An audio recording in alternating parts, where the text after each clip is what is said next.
నమస్కారం Andhra times news కి స్వాగతం. హెడ్లైన్ చూద్దాం.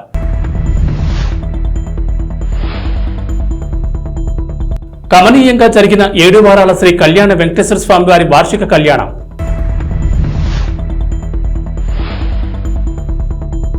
బీజేపీ 44వ ఆవిర్భావ దినోత్సవ వేడుకలు.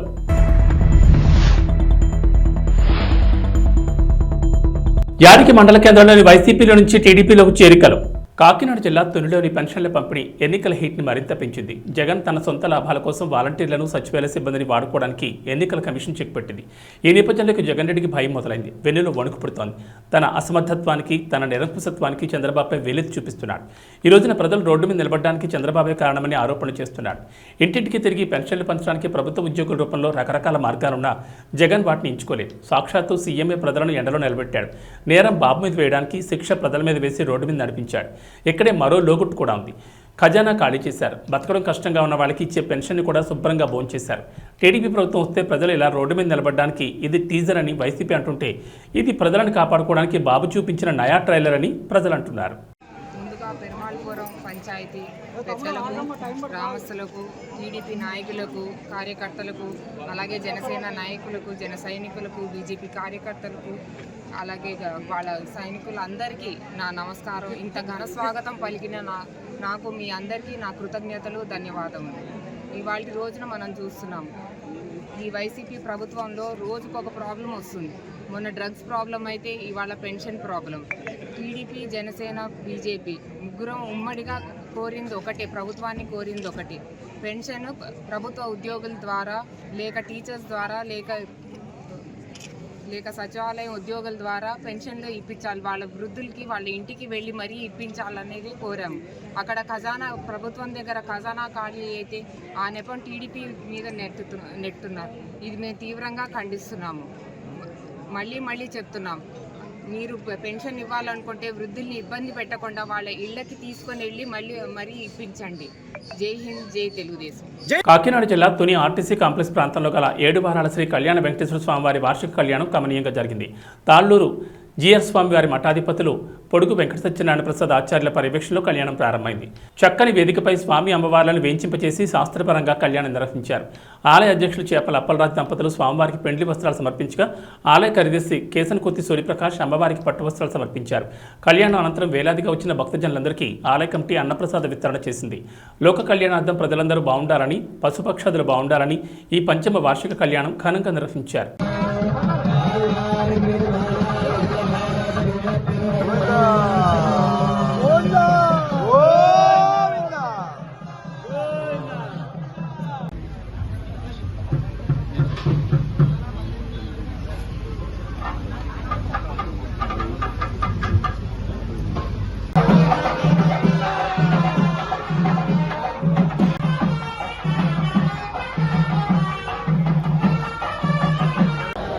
భగవతే వెంకటనాథాయ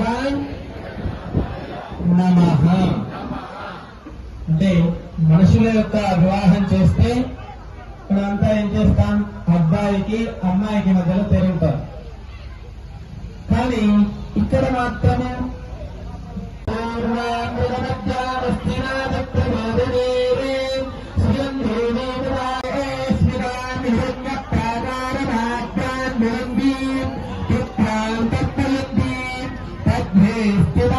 బెల్లంపల్లి పట్టణంలో బీజేపీ 44వ ఆవిర్భావ దినోత్సవ వేడుకలను జిల్లా ప్రధాన కార్యదర్శి పట్టికృష్ణ ఆధ్వర్యంలో ఘనంగా నిర్వహించారు. పట్టణ అధ్యక్షురాలు దారా కళ్యాణి బీజేపీ పార్టీ జెండాను ఆవిష్కరించారు. ఈ సందర్భంగా పలువురు మాట్లాడుతూ, దేశంలో నరేంద్ర మోడీ చేసిన అభివృద్ధి సంక్షేమ కార్యక్రమాలకు ఆకర్షితులై చాలా మంది పార్టీలో చేరడం జరిగిందన్నారు. రాబోయే లోక్సభ ఎన్నికల్లో పెద్దపల్లి పార్లమెంట్ అభ్యర్థి గోమాత శ్రీనివాస్ని అత్యధిక మెజార్టీతో గెలిపించుకోవాల్సిన బాధ్యత ప్రతి ఒక్క నాయకులు, కార్యకర్తలపై ఉందన్నారు. లోక్సభ ఎన్నికల్లో 400 పైగా సీట్లు గెలుస్తామని ధీమా వ్యక్తం చేశారు. ఈ కార్యక్రమంలో నాయకులు, కార్యకర్తలు పాల్గొన్నారు.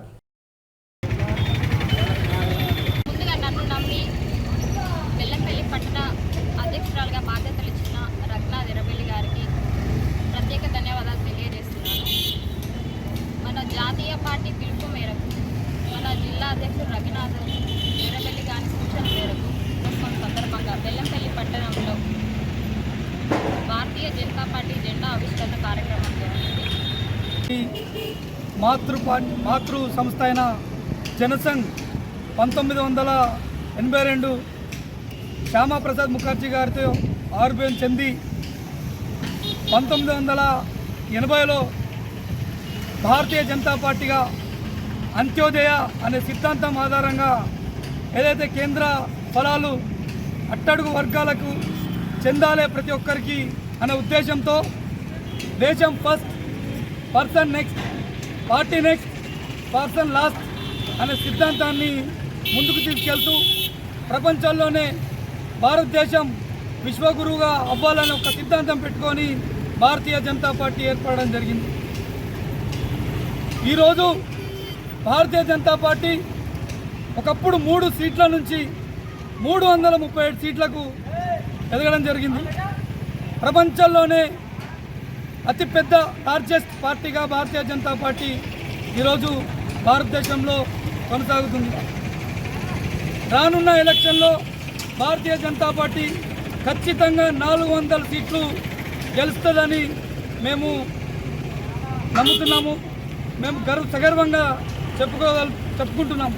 ఎందుకంటే నరేంద్ర మోదీ గారు భారతదేశానికి అందించిన సేవలు కానీ అభివృద్ధి కానీ ప్రతి ఒక్క పేద అట్టడుగు వర్గాల్లో ఉన్న దళితులు, బీసీ వర్గాలు ప్రతి ఒక్కరు గుర్తించి ఈరోజు భారతదేశాన్ని భారతీయ జనతా పార్టీ ఖచ్చితంగా ఉండాలని చెప్పేసి గుర్తిస్తున్నారు. అలాగే మన పెద్దపల్లి పార్లమెంట్లో మా బీజేపీ అభ్యర్థి గోమాస శ్రీనివాస్ గారిని కూడా ఖచ్చితంగా భారీ మెజార్టీతోని గెలిపించుకొని పార్లమెంట్కి పంపిస్తారు. ఈరోజు నరేంద్ర మోదీ గారి అభివృద్ధి కార్యక్రమాల్ని చూసి మన మంచిర్యాల జిల్లా అధ్యక్షులు పోరాటాన్ని అలాగే పార్టీ అభివృద్ధిని చూసి చాలామంది పార్టీలో చేరడం జరుగుతుంది. అలాగే ఈరోజు బెల్లంపల్లి పట్టణంలో సుమారు ఒక 10 మంది ఈరోజు పార్టీ ఆవిర్భావం సందర్భంగా పార్టీలో జాయిన్ అవ్వడం జరిగింది. వాళ్ళందరికీ స్వాగతం తెలియజేస్తూ వాళ్ళు ఖచ్చితంగా పార్టీ కోసం పనిచేస్తారని ఆశిస్తూ సెలవు తీసుకుంటున్నాం. భారత్ మాతాకి. విద్య ద్వారా ఉన్నత శిఖరాలను అధిరోహించవచ్చునని మాజీ ఉప ప్రధాని బాబు జగజ్జీవన్ రామ్ నిరూపించారని దివి మార్కెట్ కమిటీ చైర్మన్ కొక్కిలిగడ్డ వీర వెంకటేశ్వర అన్నారు. చల్లపల్లి మండలంలోని రామానగరంలో జగజ్జీవన్ రామ్ జయంతి కార్యక్రమం నిర్వహించారు. రామానగరం ఎస్సీ కాలనీ యువత ఆధ్వర్యంలో నిర్వహించిన ఈ కార్యక్రమంలో జగజ్జీవన్ రామ్ విగ్రహానికి వెంకటేశ్వర పూలమాలతో నివాళులర్పించారు. అనంతరం కేక్ కట్ చేశారు. ఈ కార్యక్రమంలో నాయకులు పాల్గొన్నారు. ఇక్కడికి వచ్చినటువంటి మాదిగ జాతి బిడ్డలకు అలాగే మీడియా మిత్రులకు నా యొక్క ఉద్యమ నమస్కారాలు.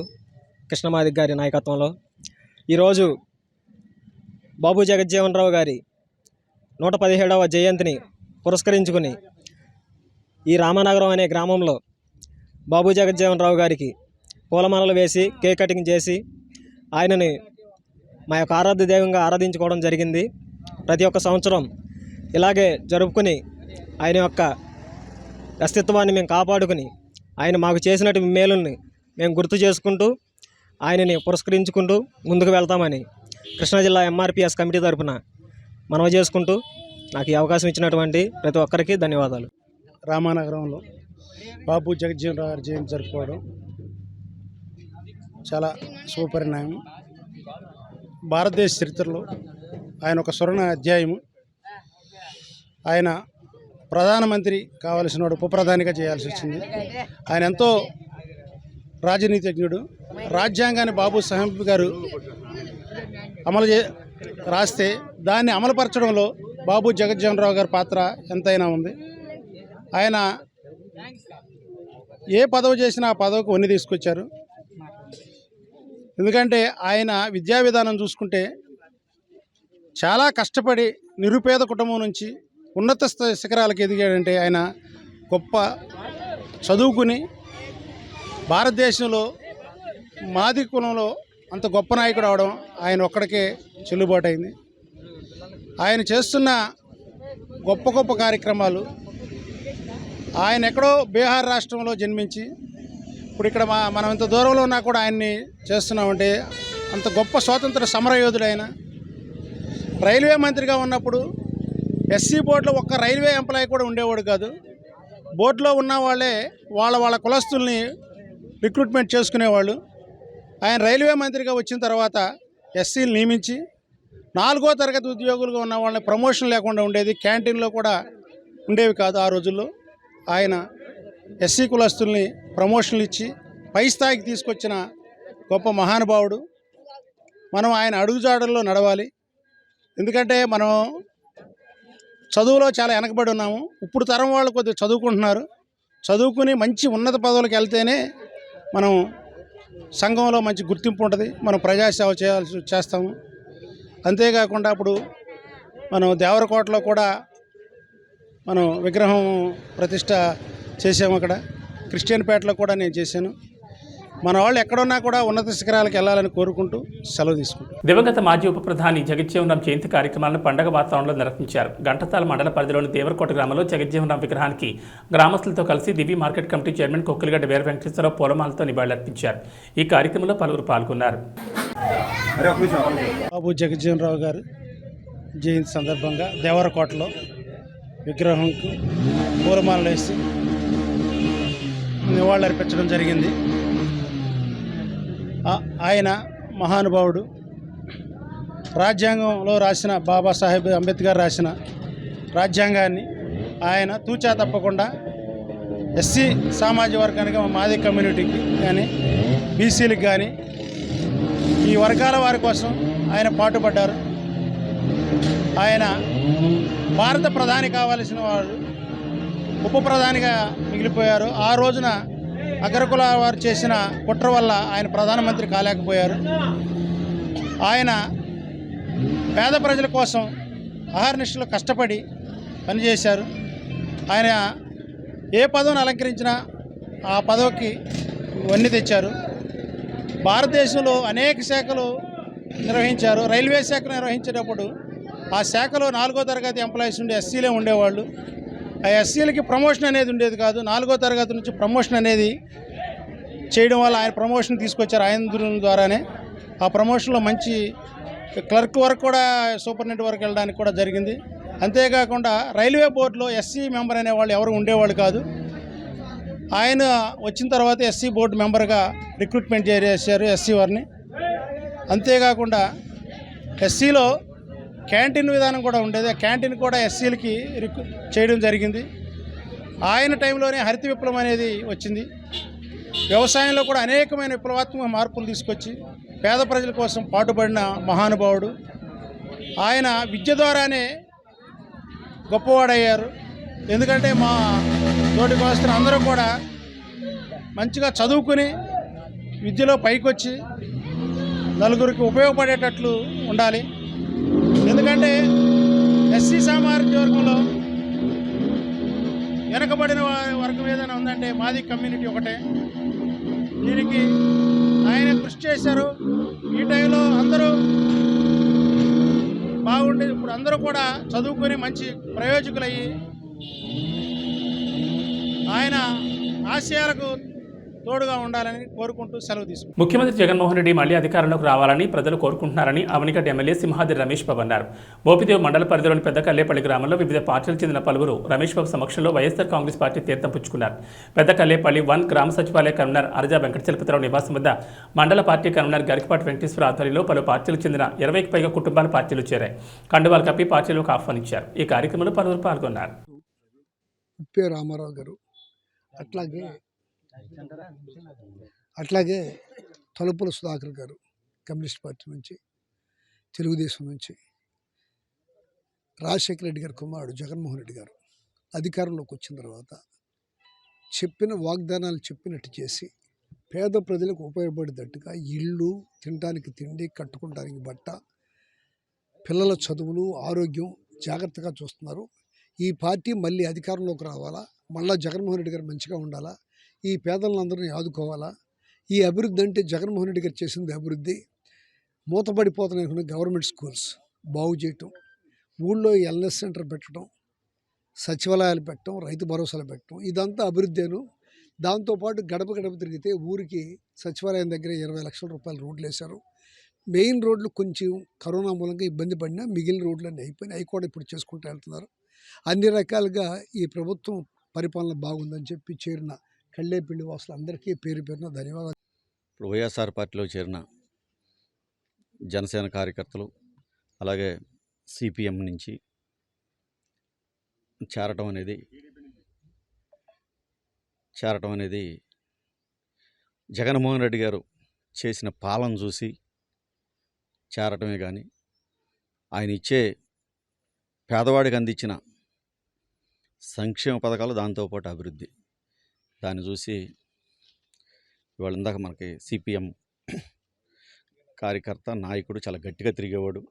అతను బయట ఇందాక మాట్లాడినప్పుడు చెప్తున్నాడు, మరేంటి దీంట్లో ఎందుకు ఆకర్షితుడయ్యావంటే, మేము కోరుకునేవాళ్ళం, మేము రోడ్డు ఎక్కి తిరిగేవాళ్ళం, పేదవాడికి ఇల్లు కావాలి, ఇళ్ల స్థలం కావాలి, ఇల్లు కావాలి, పిల్లల చదువులు కావాలి, ఆరోగ్యం చూడాలని చెప్పి ఎప్పుడు ధర్నాలు ఎన్ని చేసేవాళ్ళం ఏళ్ల తరబడి. ఈ ముఖ్యమంత్రి వర్యులు జగన్మోహన్ రెడ్డి గారు వచ్చిన తర్వాత అవన్నీ తీర్చాడు. ఇంకా మాకు ఆ పార్టీలో పని కూడా లేదు. ఆయన చేసే సేవల్ని ప్రజలకు అందే విధంగా నా తోడ్పాటు అందిస్తానని చెప్పడం కూడా మాకు చాలా ఆనందంగా ఉంది. ఇక్కడ మా శాసనసభ్యులు కమ్యూనిస్టువాది, దాంతో ఆయన మరింత బలం ఇంకా చేకూరుతుంది. ఇంకా కమ్యూనిస్టుల నుంచి వచ్చి జాయిన్ అవడం సిద్ధంగా ఉన్నారు. అదేవిధంగా జనసేన అవనిగడ్డ నియోజకవర్గం చూస్తూ ఉంటే జనసేన బలమైందని, అవసరమైతే పవన్ కళ్యాణ్ అనే పోటీ చేద్దామని ఆశపడ్డాడు.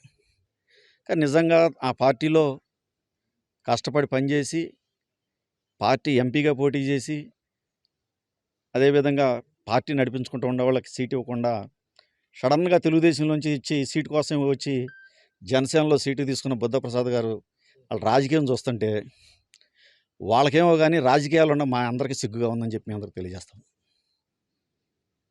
మోపిదేవి మండలం పెద్దకళ్ళేపల్లి గ్రామంలో వైఎస్ జగన్మోహన్ రెడ్డి గారి పాలన చూసి ఇక్కడ ప్రజలు సుమారుగా 20 కుటుంబాలు వచ్చి వైఎస్ఆర్సీపీలో చేరటం, మా సింహాద్రి రమేష్ బాబు గారు కడవకుల నరసింహారావు సమక్షంలో వైఎస్ఆర్సీపీలో చేరి వారు చెప్తున్న విధానాలు చూస్తుంటే జగన్మోహన్ రెడ్డి గారు చెప్తున్నట్టుగా 175 నియోజకవర్గాల్లో వైఎస్ఆర్సీపీ గెలవడం అనేది చాలా చిన్న విషయంగా అనిపిస్తుంది.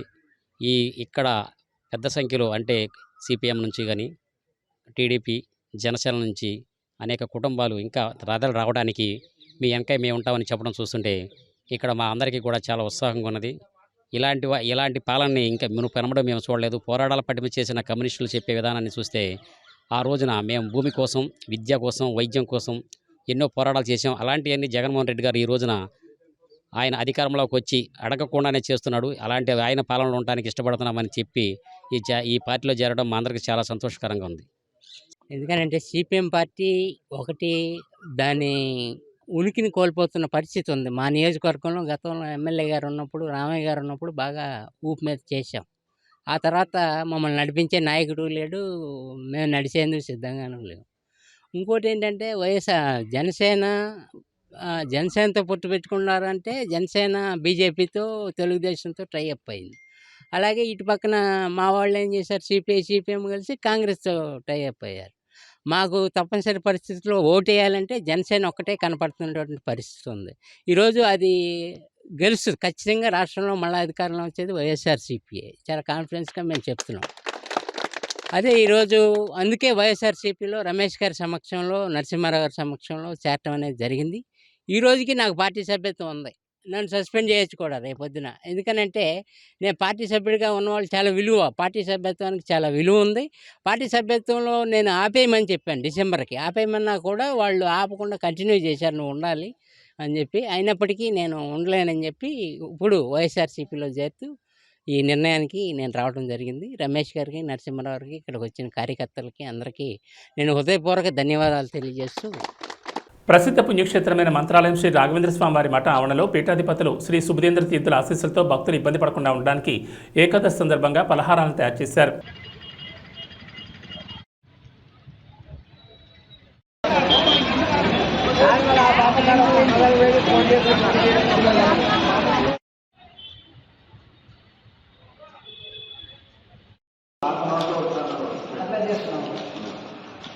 మంత్రాలయం ఎక్స్-జెడ్పీటీసీ మెంబర్ని.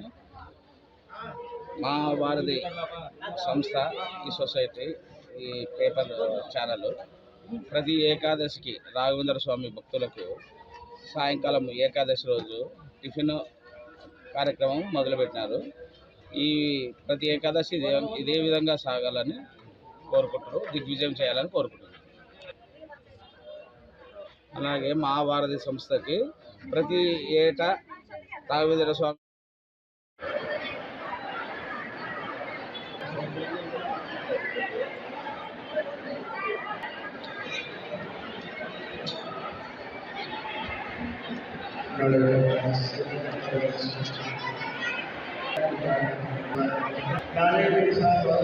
ప్రకాశం జిల్లా ఎర్రగొండపాలెంలోని జామియా మసీద్ వద్ద రంజాన్ మాసం సందర్భంగా నమాజ్ అనంతరం ఎర్రగొండపాలెం నియోజకవర్గ టీడీపీ కూటమి ఎమ్మెల్యే గూడూరి ఎరిక్షన్ బాబు టీడీపీ సీనియర్ నాయకులు కరచాలనం చేశారు.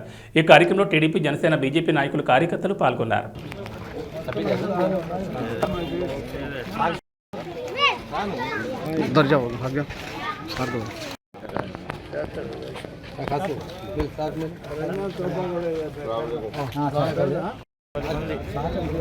మిగతా వాళ్ళందరూ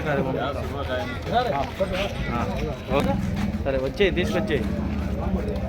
అమ్మా బడే పైకి చూస్తా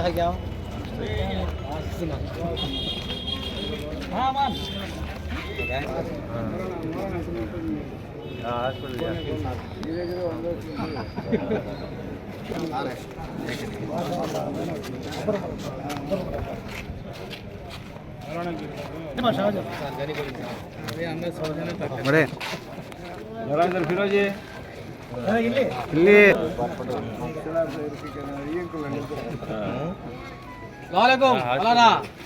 తిరుపతి జిల్లా నాయుడుపేట నందు బీజేపీ ఎంపీ అభ్యర్థి డాక్టర్ వరప్రసాద్ ఏఎంసీ గ్రౌండ్ నందు వాకింగ్ చేస్తున్న ప్రతి ఒక్కరిని ఆప్యాయంగా పలకరించి సూళ్లూరుపేట నియోజకవర్గానికి తాను చేసిన మేలును, భవిష్యత్తులో చేయబోయే మేలును వారికి వివరించారు.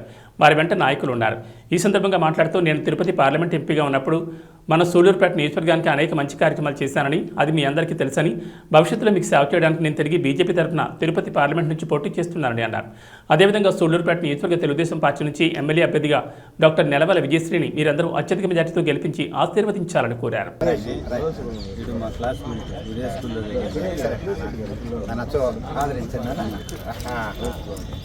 బాబు మీరు రండి, విద్యావంతులు మన ఇద్దరం కలిసి కూడా మీరు ప్రభుత్వ ఉద్యోగిగా, ప్రిన్సిపల్గా మా గవర్నమెంట్ కాలేజ్, మా గూడూరు గవర్నమెంట్ కాలేజీ మీరు ఎంతో అభివృద్ధి చేశారు. మీ ద్వారా కూడా సహకారంతో లేదు నాన్న, మీ సహకారంతో మేము చేశాం. ఎందుకంటే ప్రిన్సిపల్ అంటే హెడ్ దానికి.